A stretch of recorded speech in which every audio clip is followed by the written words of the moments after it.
This model we will be understanding that कि जो long term consequences अगर आप देखेंगे तो this is the last yet the important dependent variable long term consequences where we'll be talking about the एक individual employee का wellbeing as well as the organisational effectiveness जो कि हमने पिछले मॉडल में भी डिस्कस किया है और maybe the how the organisation is contributing toward the society तो सोसाइटल वेलबींग या CSR एक्टिविटीज़ क्या हैं ऑर्गेनाइजेशन की।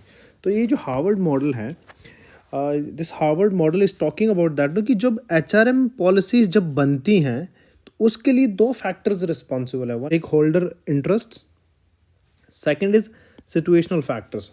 स्टेक होल्डर क्या होते हैं एक ऑर्गेनाइजेशन में? स्टेक होल्डर क्या होते हैं? जो लोग इंटरेस्टेड हैं और also participating in the organization too, जैसे कि एम्प्लॉयज़, ऑर्गेनाइजेशन के employees, shareholders, government, may be unions.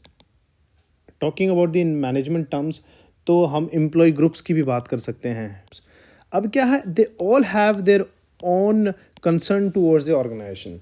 और एक मैनेजमेंट को क्या है, मैनेजमेंट मींस द ऑर्गेनाइजेशन को, मैनेजमेंट को क्या एक ट्रेड ऑफ करना पड़ता है इनके बीच में, जो इनकी डिमांड्स हैं और जो ऑर्गेनाइजेशन चाहता है वो किन पैरामीटर्स पे मीट होता है उसको हम ट्रेड ऑफ कहते हैं।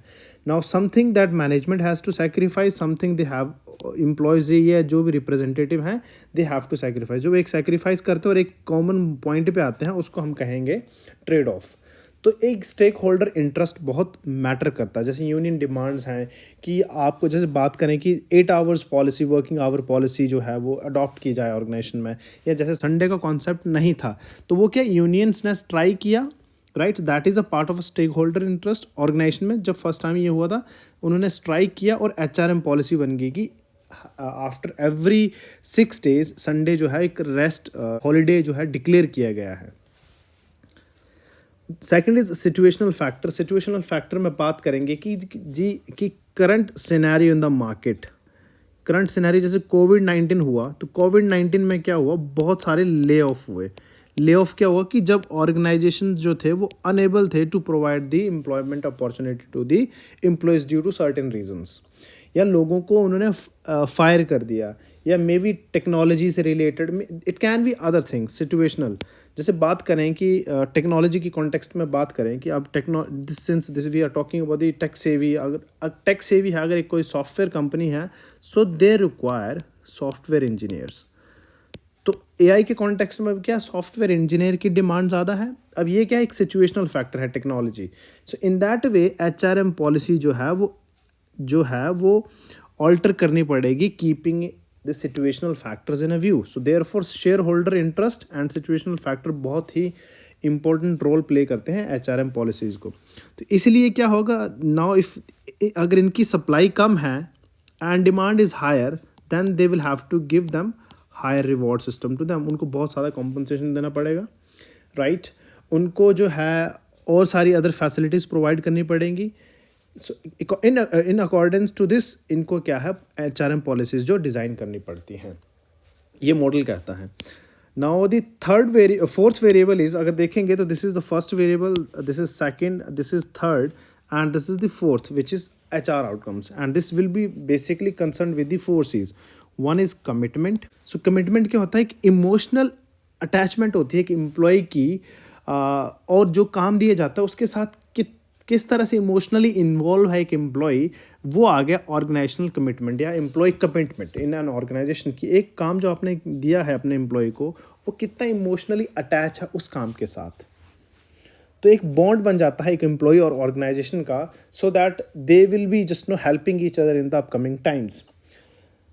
Second C would be competence.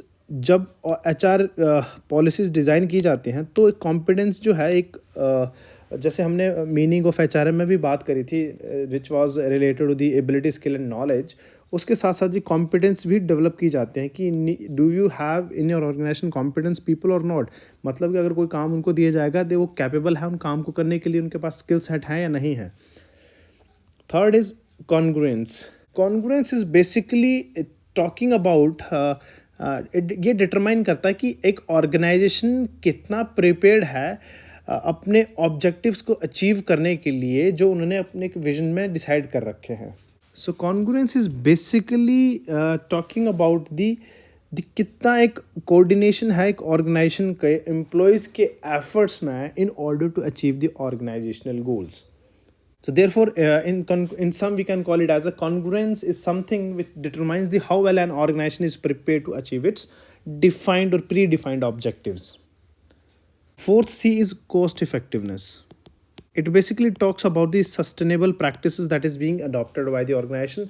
कितनी minimum cost के साथ maximum output जो है वो generate की जा सके. So basically HR outcomes related with these 4 C's.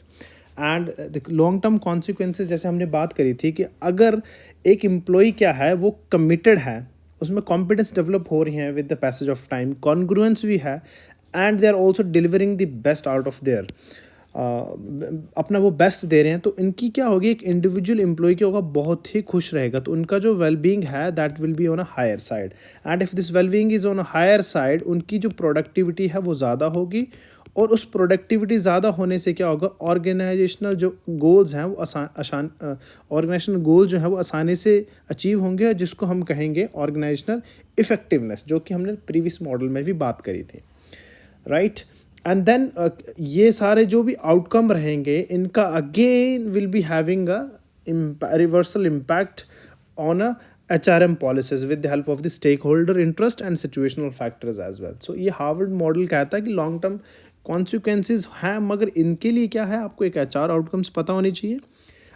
HR outcomes कैसे डिसाइड होती है, जो हमारी HRM पॉलिसीज़ बनती हैं, और HRM पॉलिसीज़ जो है वो stakeholder interest and situational factors के बेसिस पे डिसाइड होती हैं. जैसे हमने बात करी थी कि 8 आवर्स वर्किंग पॉलिसी है, या संडे को जो है वो एक हॉलीडे डिक्लेयर करना है, या फिर आप मैटरनिटी की बात करें कि मैटरनिटी जो है मैटरनिटी बेनिफिट सर्विसेज दी जानी चाहिए फीमेल एम्प्लॉयज़ को या नहीं. तो ये मैटरनिटी बेनिफिट एक्ट 1961 के अंडर आता है, और इफ़ ऑर्गेनाइजेशन जो है वो प्रिवेल करती है इस एक्ट की सिचुएशंस के अकॉर्डिंग, तो इसको जो है वो अप्लाई करना पड़ेगा. So that's all about this Harvard model.